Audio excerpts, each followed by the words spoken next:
रानी इंदुमती की कथा। गढ़ गिरनार तब ही चल आए, चंद्र विजय नृप तहाँ रहाए। कबीर साहिब जी द्वापर युग की कथा सुना रहे हैं। कहते हैं, धर्मदास आगे सुन। चलते चलते हम गढ़ गिरनार नाम के नगर में पहुंचे। वहां चंद्र विजय नामक राजा राज्य करता था। ते ही निप गृह रहे नार शयानी, पूजे साधु महात्म जानी। उसके घर एक बड़ी समझदार स्त्री थी। वह साधुओं के वचनों को समझती थी। साधुओं की सेवा करके बहुत खुशी महसूस करती थी। चढ़ अटारी बाट निहारे, संत दरस को काया गारे। बहुत ऊंची अटारी यानी महल था। रानी उसमें रहती थी। उसका स्वभाव था कि वह महलों के ऊपर चढ़कर आते जाते साधुओं की राह देखती थी। संत साधुओं का इंतजार करती रहती। उनके दर्शन के लिए सारा सारा दिन महल के ऊपर जाकर खड़ी रहती थी। रानी प्रीत बहुत हम जाना, ते ही मार्ग कह कीन पयाना। रानी के संतों महात्माओं से प्रेम करने के बारे में हमने भी सुना और उस तरफ चल पड़े जिस तरफ उस रानी का महल था। मोह पह दृष्ट पड़ी जब रानी, तब बिखली सो बोली बानी। जब रानी ने महल के ऊपर से हमें आते हुए देखा तो अपनी दासी बिखली को कहने लगी, मार्ग बेग जाहो तुम धाई, देखो साधु आन गह पाई। हे बिखली, जाओ देखो, रास्ते में एक महात्मा आ रहे हैं। जाकर उनके चरणों में माथा टेकना और मेरी तरफ से प्रार्थना करके उनको घर ले आना। बिखली आए चरण लपटाई, नृप बनिता दर्शन चित लाई।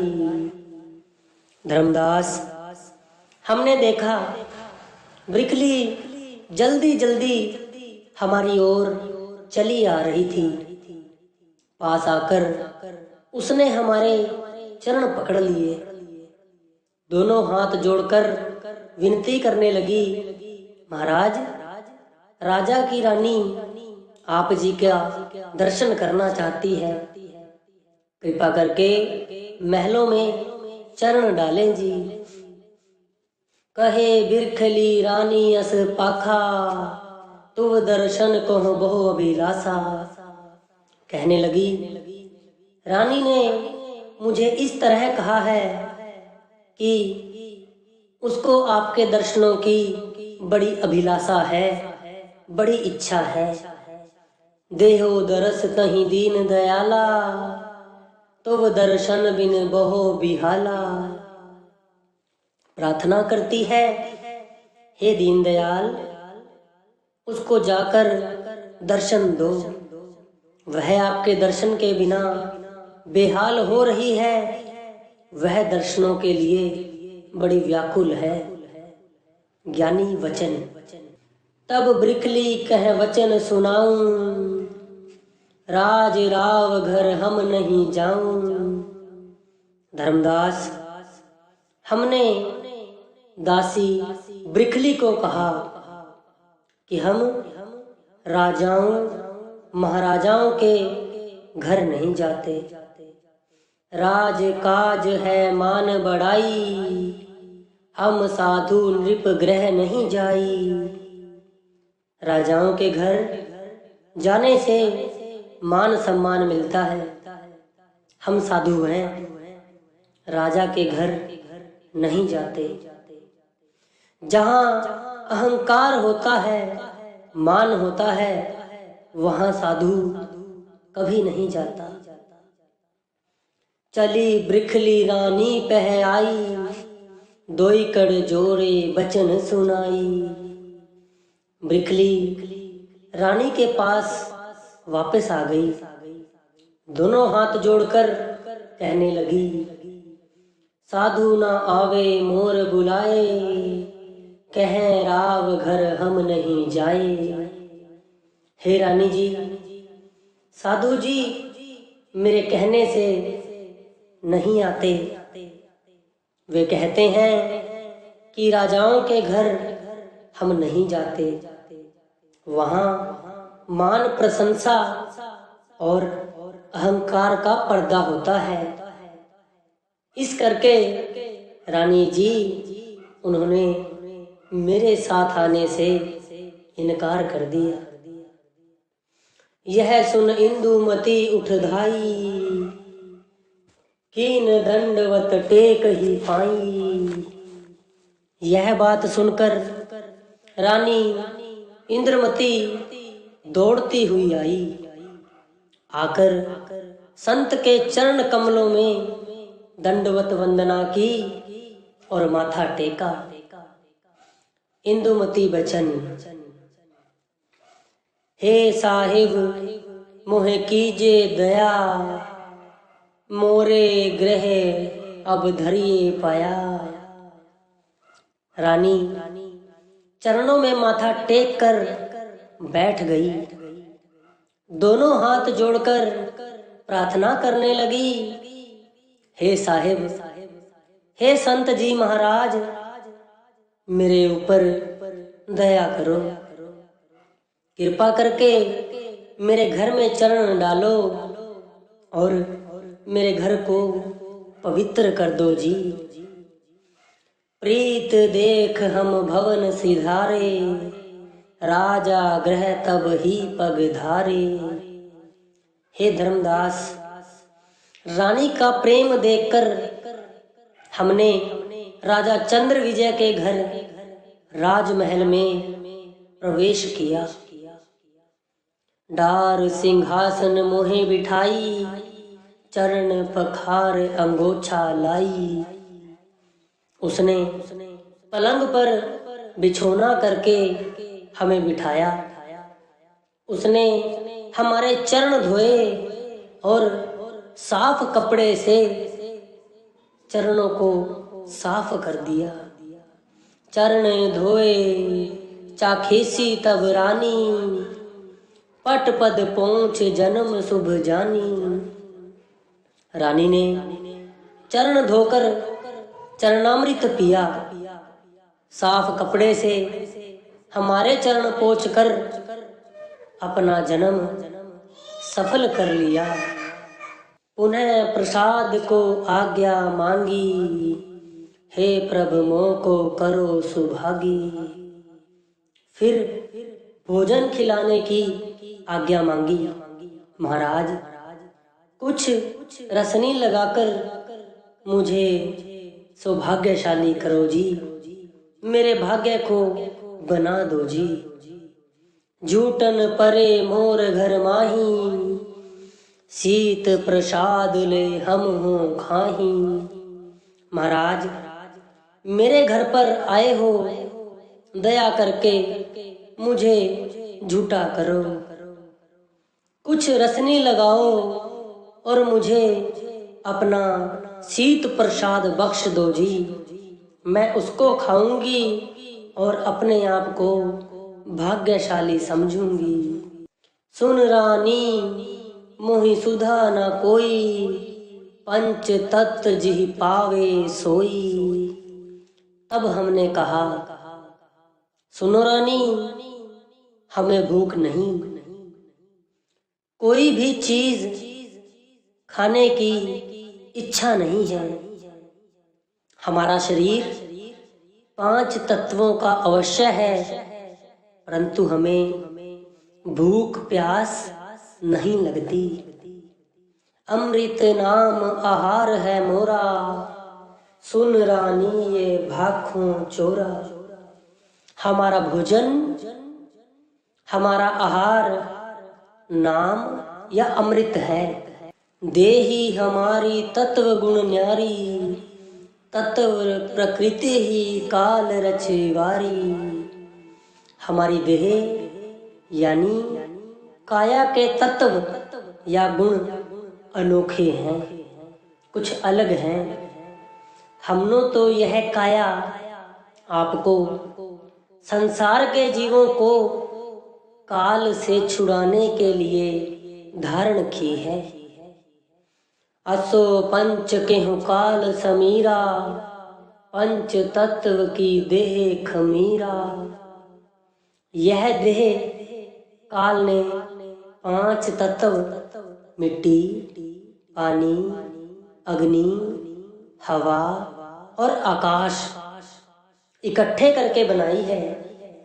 5 तत्वों का खमीर है। तो मही आद पवन इक आही, जीव सोहंग बोले हैं ताही। इस देह में ही उसने जीवात्मा को डाल रखा है। इसी जीवात्मा को सोहंग कहा जाता है।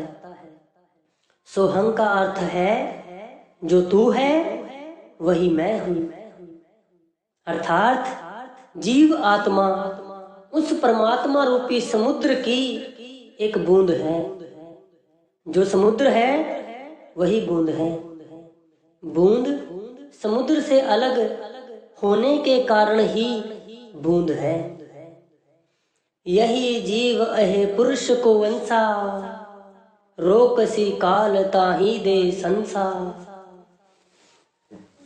यह आदि पवन यानी रूह आत्मा उस परम पिता परमात्मा की अंश है। इसको काल ने रोक रखा है, कैद कर रखा है। इस बात का तो संशय है, चिंता है। नाना फंद रचे जीव ग्रासे, देही लोभ सब जीव ही फांसे। हे रानी, काल ने नाना प्रकार के फंदे लगा रखे हैं। जीव उसके जाल में फंसे जाते हैं और वह इनको ग्रास लेता है, खा लेता है। जीव तारण हम यह जग आए, जो जीव चीने ताही मुक्ताए। हम जीवों को भव सागर से पार करने के लिए इस संसार में आए हैं। जो जीव हमारी बात को समझेंगे, हमारी बात का अनुसरण करेंगे, हम उनको मुक्त करवा देंगे। काल की कैद में से छुड़ाकर दयाल के देश में ले जाएंगे। धर्म राय असबाजी कीना, धोख अनेक जीव को दीना। नीर पवन कीर्तम कहो काला, विनस जाए बहु करे बेहाला। हे रानी, धर्मराज ने इस तरह का खेल रचाया है कि जीव की अनेक तरह से हानि होती है। जीव को यह धोखा देता है। जीव को कोई रास्ता नहीं मिलता। इन दुखों से छुटकारा पाना जीव के वश की बात नहीं है। थक हार कर अंत में वह काल उस जीव को मुंह में रख कर चबा जाता है। यह देह नष्ट हो जाती है। फिर वह उस जीवात्मा को 84 लाख योनियों के लंबे चक्र में डाल देता है। जिस तरह मेले में हंडोला एक तरह का झूला होता है, उस झूले में बैठकर जीव कभी ऊपर कभी नीचे आता है। इसी तरह यह जीवात्मा कभी ऊंची कभी नीची योनियों में जन्म लेती रहती है। इस तरह जीवात्मा दुख भोगती रहती है। तन हमारे है साजते न्यारा, मन तन नहीं सिरजयो कर तारा। शब्द अमान देह है मोरा, परख गहो बाखों कुछ थोरा। हमारी काया इन चीजों से न्यारी है और तन मन अलग है। यह शब्द रूपी परमात्मा की अमानत है। रानी, तुझे थोड़ी बात से समझा दिया है। रानी इंदुमती बचन सुन, बचन अचल भो भारी। तब रानी अस बचन उचारी। हमारे ठोस वचन सुनकर रानी फिर इस तरह से बोली। इंद्रमती अधीन को कहे, कृपा करो दया निधि। एक एक बिलोए बरनो, मोहे दे सकलो विधि। विष्णु सम दूजा नहीं कोई, रुद्र चतुर्नानन मुनि। पांच तत् खमीर तन तिहि, तत्व के वश गुण गुनी। हे महाराज, हे दया के सागर, मुझ पर कृपा करो। एक एक बात मुझे विस्तार से समझाएं और सारी विधि मुझे बताएं जी। इस त्रिलोकी में विष्णु के बराबर कोई नहीं। ब्रह्मा और रुद्र जी बड़े देवते हैं, वे भी पंच तत्व के अधीन हैं। तुम प्रभु अगम अपार बानो, कहाँ हक थकत भई। मेटो त्रिखा हमार, आपन परिचय मोहे कही। हे महाराज, आप अगम अपार हो। आप कहाँ से चलकर यहाँ आए हो? मेरी तृष्णा मिटाने की कृपा करें जी। अपना परिचय दें जी कि आप कौन हो। हे प्रभु, अस अचरज मोहे होई। अस स्वभाव दूजा नहीं कोई। हे प्रभु, मुझे आश्चर्य हो रहा है। आप जैसा कोई दूसरा मैंने नहीं देखा। कौन अहो कहवा ते आयो, तन अचिंत प्रभु कहाँ ते पायो। हे प्रभु, आप कौन हो? कहाँ से आए हो? यह चिंता रहित तन आपने कहाँ से पाया है? आप बड़े गहर गंभीर हो। अपना परिचय मुझे दो जी। कौन नाम तुमरो गुरुदेवा, यह सब वर्ण कहो मुहे पेवा। आप जी का क्या नाम है? हे गुरुदेव, यह सब कुछ मुझे बताएं जी, और यह भेद मुझे खोलकर समझाएं जी। हम का जान ही भेद तुम्हारा, ताते पूछो यह व्यवहारा। महाराज, मैं आप जी का भेद नहीं जान सकती, इसलिए आप जी से ये बातें पूछती हूँ जी। ज्ञानी वचन। इंद्रमती सुन कथा सुहावन, तोहे समझाई कहो गुण पावन। हे इंदुमती रानी, सुन। कबीर साहिब फरमाते हैं, तुझे हम सुंदर कथा सुनाते हैं और सारी बात तुझे समझा देते हैं। देश हमार न्यार तेहु पुरते, अहिपुर नरपुर और सुरपुरते। हमारा देश जहाँ से हम आए हैं वह सतलोक है। वह देश मृत्यु लोक, स्वर्ग लोक से और पाताल लोक से अर्थात तीनों लोकों से अनोखा है, अलग है, इन तीनों लोकों से बहुत ऊंचा है। यह देश अविनाशी और निश्चल है, यह कभी भी नष्ट नहीं होता। ताहा नहीं यम को परवेसा, आद पुरुष को जहिवां देसा। वहां ही कुल मालिक सतपुरुष वह अकाल पुरुष रहता है। यम वहां नहीं जा सकता, जन्म लेना और मरना वहां नहीं है। उसको सतलोक, सचखंड, अमरपुर, बेगमपुरा, अवचल नगर भी कहा जाता है। वह सदा रहने वाला देश है।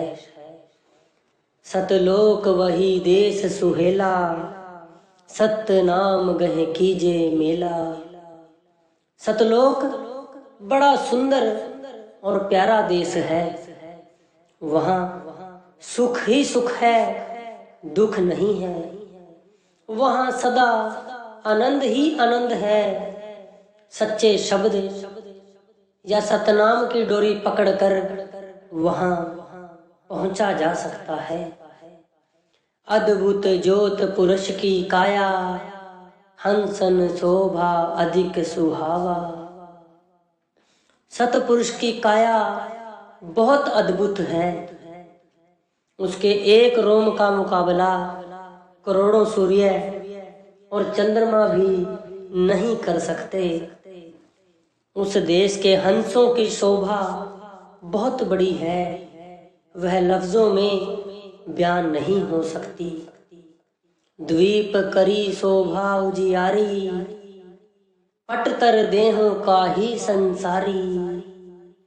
उस द्वीप की, उस देश की इतनी रोशनी है कि संसार में उस जैसा कोई उदाहरण नहीं मिलता। वहाँ जो रूहें रहती हैं उन्हें हंस कहते हैं। उनकी अपनी रोशनी 16 सूरजों की रोशनी के समान है। तीनों पुर मह अस नहीं कोई, जाकर पटतर दीजे सोई। इन तीनों लोकों में उस जैसी कोई वस्तु नहीं जिसका उदाहरण के द्वारा आपको समझाया जा सके। चंद्र सूर्य बस देश मंझारा, इन सम और नहीं उजियारा। हे रानी, इस धरती पर चांद सूर्य रोशनी देते हैं, इनके बराबर रोशनी देने वाली कोई और चीज नहीं है। सतपुरुष की ऐसी बाता, कोट भान सस रोम लज्जाता। रूह की अपनी रोशनी 16 सूरजों की रोशनी के बराबर है और सतपुरुष उसकी तो बात ही कुछ और है। यह इतना प्रकाशवान है कि उसके एक रोम की बराबरी करोड़ों सूरज और चंद्रमा भी नहीं कर सकते। ऐसे पुरुष कांति उजियारा, हंसन शोभा कहूं विचारा। हे रानी, अकाल पुरुष की रोशनी का वर्णन नहीं हो सकता। सतलोक के हंसों की शोभा का बयान नहीं हो सकता। एक हंस जस खोड़स भाना, अगर वासना हंस अघाना। एक हंस की अपनी रोशनी 16 सूरजों की रोशनी के समान होती है। सतलोक में एक तरह की सुगंधी हमेशा वहां के पर्यावरण को सुगंधित करती रहती है। इससे वहां के हंस आनंदित रहते हैं। कहा कहो कुछ कहन न आवे, महाभाग जो हंस सिधावे। हे रानी, हमारा देश वही है, हमारा स्वामी भी वही है जो सतलोक का स्वामी है। सतलोक के मालिक को सतपुरुष यानी अकाल पुरुष कहते हैं। क्या बताऊं वहां की कैफियत यानी शोभा बताई नहीं जा सकती। जिस जीवात्मा के महाभाग यानी बहुत ही बड़े भाग होते हैं, वह वहां जाकर उस देश की कैफियत को देखती है। ताही देश से हम चल आए, कर नामे निज नाम धराए। हे रानी, हम उस देश के वासी हैं, जीव कल्याण के लिए इस संसार में आए हैं। इस वक्त हमारा नाम करुणामय है। सतयुग सत सुकृत कहाए, त्रेता नाम मुनिंद्र धराए। जब हम सतयुग में आए उस वक्त हमारा नाम सत सुकृत था। दूसरी बार त्रेता युग में जब हम संसार में जीवों के उद्धार के लिए आए तो हमारा नाम मुनिंद्र था और अब करुणामय है। युगन युग हम जग में आए, जो चीन्हे तहीं लोक पठाए। हे रानी, हम हर युग में यहाँ आते रहे हैं। जिस रूह ने, जिस जीव ने हमारी पहचान की, हमारा वचन मानकर कमाई की, हम उसको अपने साथ सतलोक में ले गए। जिन जिन माना वचन समझ के, तिनको संग लगाए। धर्मदास तोहे कहें बुझाई, सतयुग त्रेता कथा सुनाई। सासुन अधिक चाव तिन कीना, औरों बातन पूछन लीना। उत्पत परलय और बहु भाऊं, यम चरित्र सब वर्ण सुनाऊं। जेह विद खोड़स सुत उत्पाना, सो सब भाख सुनायो ज्ञाना। कुर्म विदार देवी उत्पानी, सो सब ताही कहाँ सहदानी। ग्रास अष्टंगी और निकासा, जेह विद बहे मही आकाशा। सिंधु मथन ते सुथ उत्पानी, सभी कहे यूं पाछिल सहदानी। सुनत ज्ञान पहला भ्रम भागा, हरखी सो चरण गहे अनुरागा। हे धर्मदास, कबीर साहब ने फरमाया, तुम्हें सतयुग और त्रेते की कथा सुना दी है। तू हमारा शासन भाव बच्चा है, तू यह सब बातें जानना चाहता था, हम तुम्हें समझा देते हैं। तुम्हें सतपुरुष की ओर से 16 पुत्रों को पैदा करने के बारे में सुनाया था। जिस तरह काल निरंजन ने कुर्म के साथ धोखा किया, जैसे देवी पैदा हुई, सबके बारे में तुम्हें समझा दिया है। अष्टांगी को काल ने कैसे निगल लिया था, वे उसके पेट से कैसे निकली, यह कथा भी तुमने सुन ली है।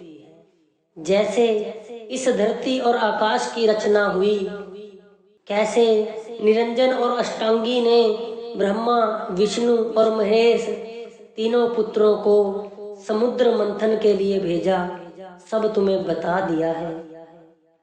यह सब बातें सुनकर तुम्हारे मन के संशय और भ्रम चले गए।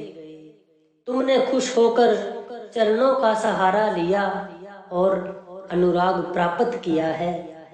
अब हम तुम्हें द्वापर की कथा सुना रहे हैं। आगे सुनो, रानी इंदुमती क्या कह रही है। जोर पान भाख्यों बिल खाई, हे प्रभु यम ते लेहो छुड़ाई।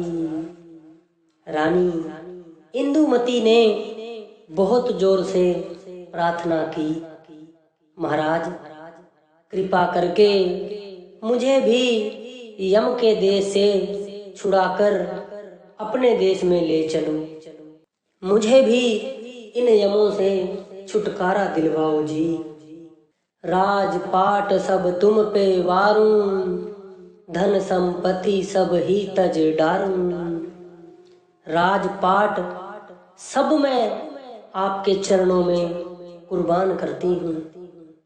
सारी धन दौलत जायदाद मैं आप पर कुर्बान करने के लिए तैयार हूँ। देहो शरण मोहे दीन दयाला, कीजे बंदी छोड़ निहाला। अब मुझे अपनी शरण में ले लो, हे बंदी छोड़ मुझे भी निहाल कर दो जी। करुणामय वचन। इंद्रमती सुन वचन हमारा, छोरो निश्चय बंद तुम्हारा। है इंद्रमती, करुणामय यानी कबीर साहब ने कहा, तुमने हमारे वचन पर विश्वास किया है तो सुन, इस बंधन का अब तुम कोई फिक्र ना करो, तुम्हारे बंधन छूट जाएंगे। चीनो मोहे करो प्रतीति, ले हो पान चलो भोजल जीती। तुमने मुझ पर भरोसा किया है, अब भोजल से पार हो जाएगी। करो आरती लेहो परवाना, भागे यम तब दूर पयाना। आरती करके नाम का परवाना ले लो, यम दूर भाग जाएंगे। हमारी पहचान अच्छी तरह कर लो, जो उपदेश हम तुम्हें देंगे उस पर विश्वास कर लेना, उसका सिमरन करना, अपने भीतर शब्द को पकड़ लेना और निश्चिंत हो जाना।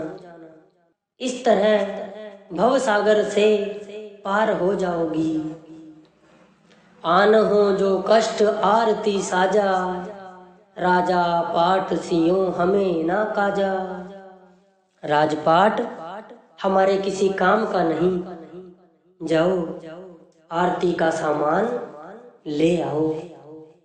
धन संपत्ति कछु मोहे ना भावे, जीव चितावन यह जग आए।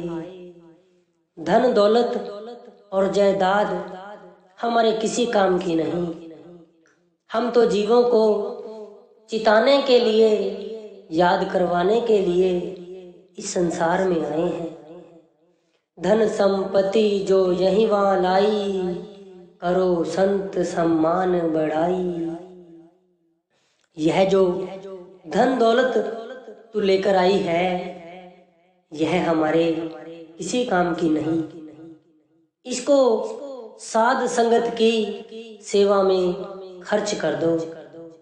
हम तो जीवों का उद्धार करने के लिए आए हैं, इस माया की हमें कोई जरूरत नहीं है। सकल जीव है साहिब केरा, मोह के बस जीव परे अंधेरा। सब घट पुरुष अंश की वासा, कहीं प्रगट कहीं गुप्त निवासा।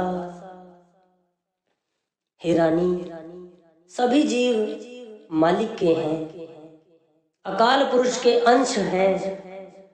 मालिक किसी में गुप्त है और किसी में प्रगट।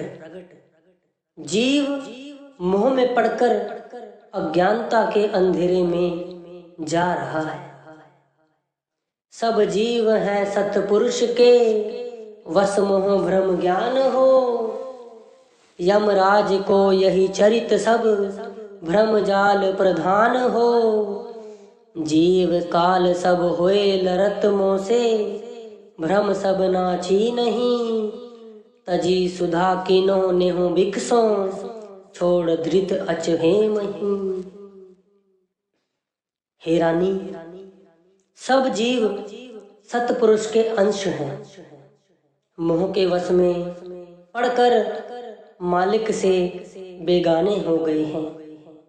ये जो भ्रम जाल है मन यानी यम का जाल है। जीव इस जाल में फंस गए हैं। भ्रम के वश होकर सत्य की पहचान नहीं करते। अमृत को छोड़कर मिट्टी से प्यार कर बैठे हैं।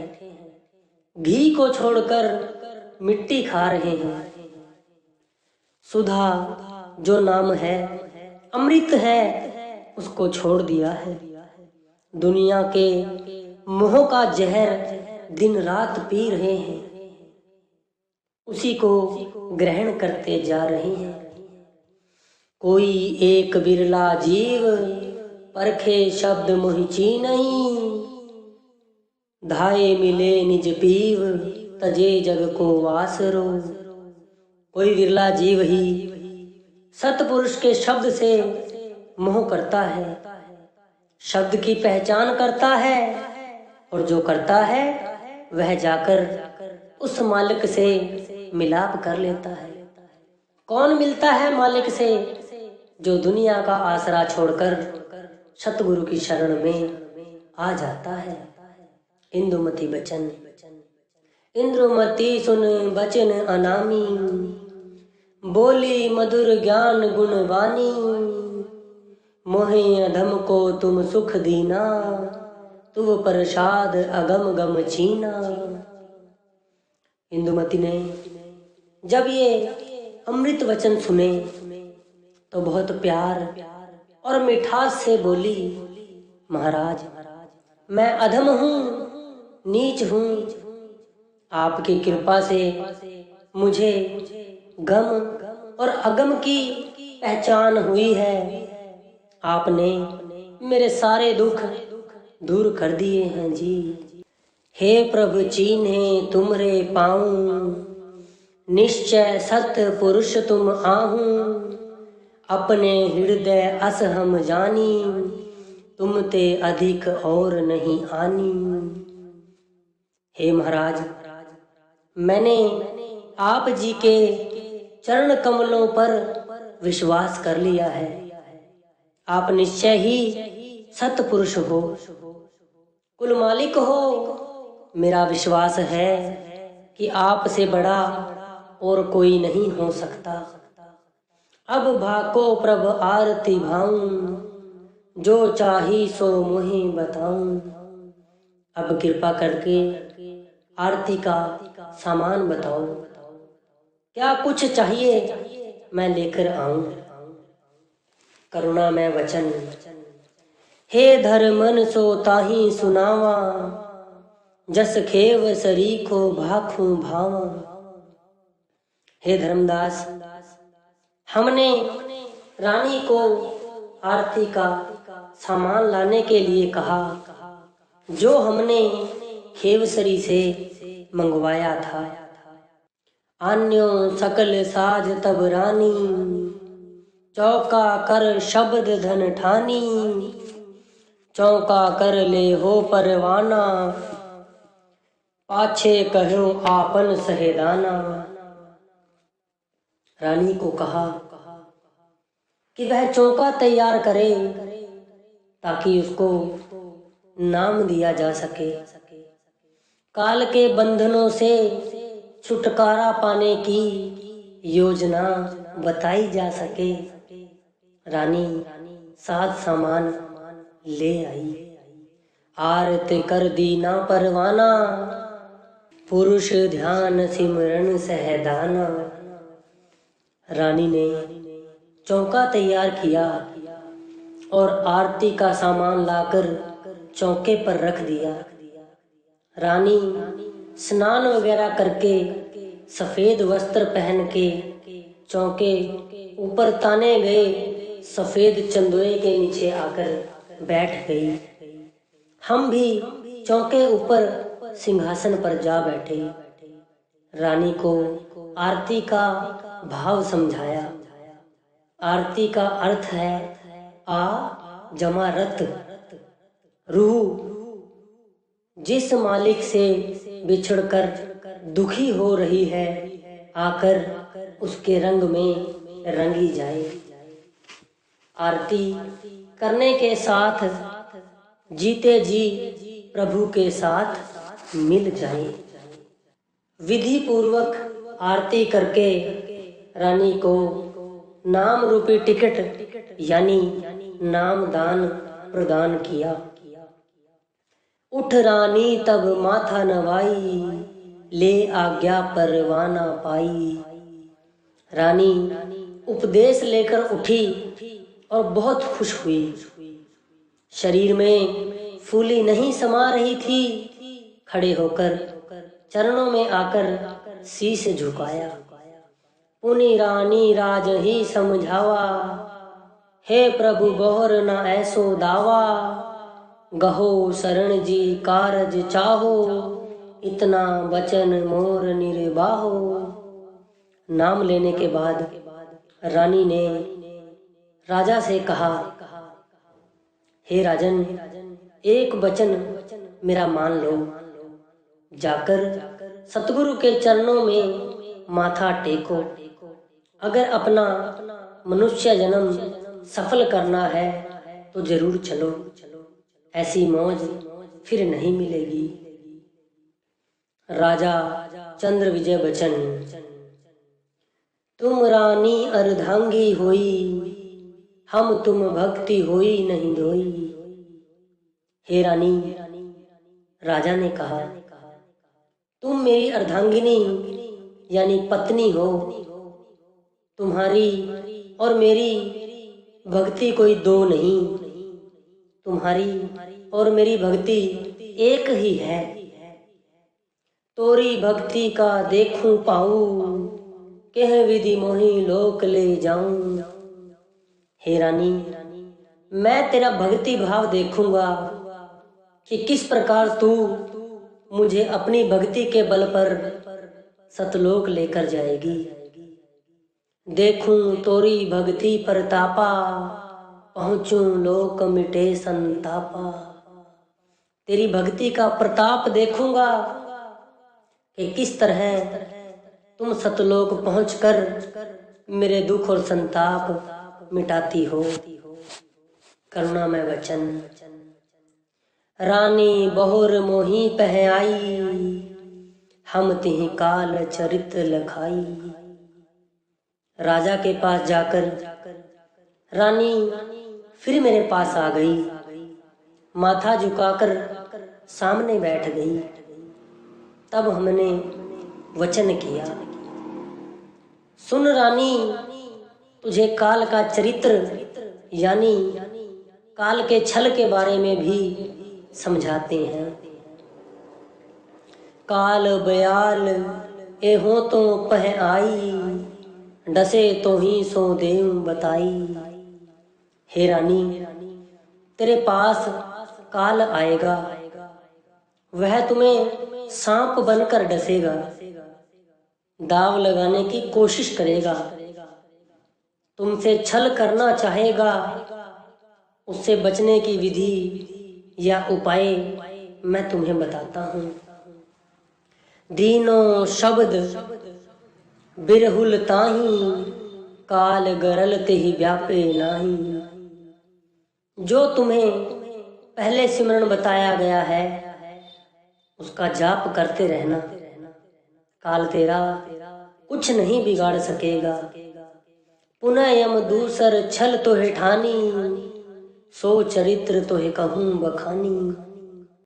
सतगुरु जी ने रानी को फिर कहा, सुन रानी, यम दूसरी बार फिर छल करने के लिए तेरे पास आएगा।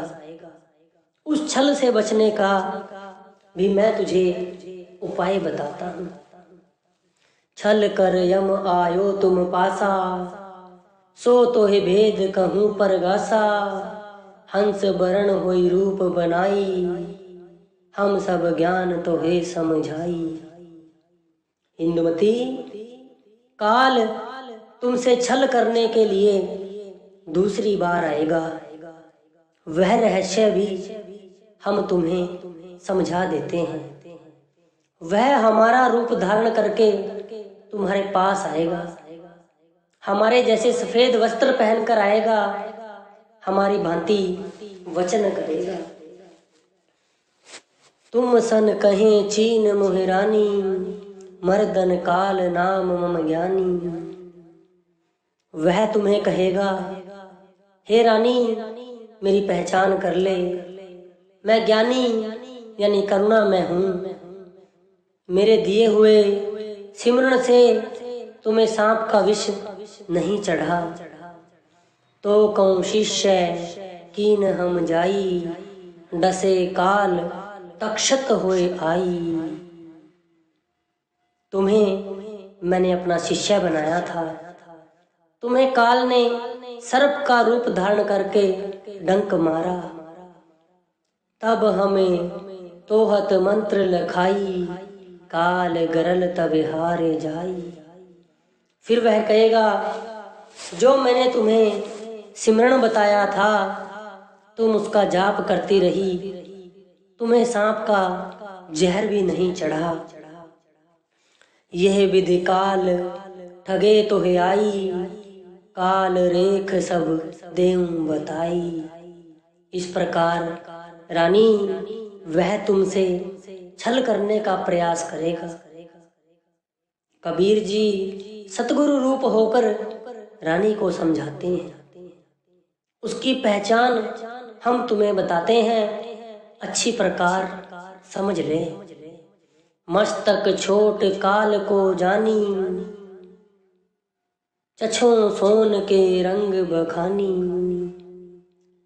उसका माथा हमारे माथे जैसा नहीं होगा, ओछा यानी बुरा लगेगा। उसका मस्तक छोटा होगा, उसका मस्तक कम चौड़ा होगा। उसकी आंखें सोने के रंग जैसी पीली होंगी। काल लक्ष्य मैं तोहे बताई, और रंग सब सेत बनाई। उसका पहरावा सफेद होगा। यह लक्षण काल के हैं, तुम्हें बता दिए हैं। तुम अपना सिमरन करती रहना, वह जल्दी दूर भाग जाएगा। इंदुमती बचन। रानी चरण गहे तब धाई, हे प्रभ मोहे लोक ले जाई। ये तो देश है यम केरा, ले चलो लोक मिटे यम जेरा। यह सुनकर रानी ने हमारे चरणों पर माथा टेका और अर्ज की, हे प्रभु मुझ पर दया करके मुझे सतलोक ले चलो। यह देश यम का देश है, मुझे सतलोक ले चलो, ताकि मेरा जन्म मरण का दुख हमेशा के लिए मिट जाए जी। करुणामय वचन। तब रानी सो कहूँ बुझाई, वचन हमारा सुनो चितलाई। तब कबीर साहिब जो करुणामय के चोले में आए थे कहते हैं, रानी हमारा वचन मन लगा कर सुन। सुमर नाम हमारा निस दिन, काल तोके जब छले। जब तह ठीठा पुर नहीं तोर, जीव तो लग ना चले। काल कला प्रचंड है, गज रूप धर जग आवही। देखी कहर गज त्रास माने, धीर बहुर ना लावई। हे रानी, जब काल तुझसे छल करने के लिए आए तो नाम का सिमरन दिन रात करते रहना। जितनी उम्र लिखवाकर जीव इस दुनिया में आया है, उतनी उम्र भोग कर देह का ठेका समाप्त होने पर ही जीव उस लोक में जा सकता है। हे रानी, काल बड़ा प्रचंड है, बड़ा क्रोधी है, हाथी का रूप धारण करके आता है। कहर से भाव है, सतगुरु का नाम शेर है। जब हाथी शेर को देखता है तो डर जाता है, दौड़ता है, धैर्य नहीं करता, फिर नहीं आता।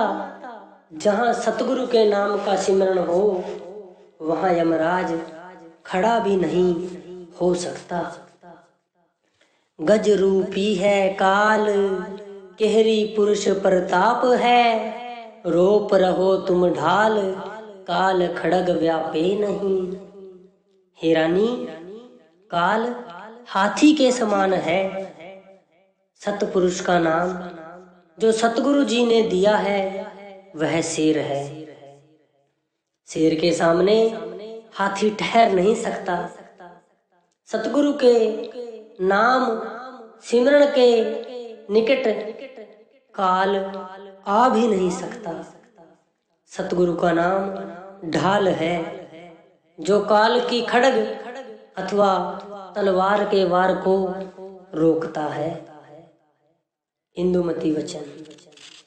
हे साहिब मैं तुमको जानी, बचन तुम्हारा लीन सिर मानी।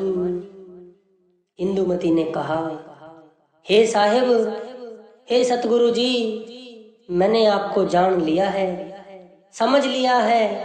आप जी का वचन या आदेश भी मैंने मान लिया है।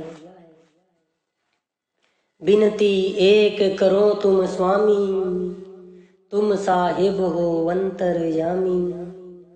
महाराज, आप सुखों के देश के निवासी हो, अंतर्यामी हो। आप जी के चरणों में एक विनती है जी। काल बयाल न मोहे सताई, और पुन हंस बरन भरमाई। जिस समय काल मेरे पास जोर से आएगा और आकर मुझे सताएगा, आपका रूप धारण करके मुझे धोखा देने की कोशिश करेगा, यह दया करना कि आप मुझे बचा लेना। तब पुन साहिब मोह पे आई, हंस हमारा लोक ले जाई। कृपा करके उस समय आप आकर दर्शन देना और मेरी शुद्ध आत्मा को सतलोक ले जाना।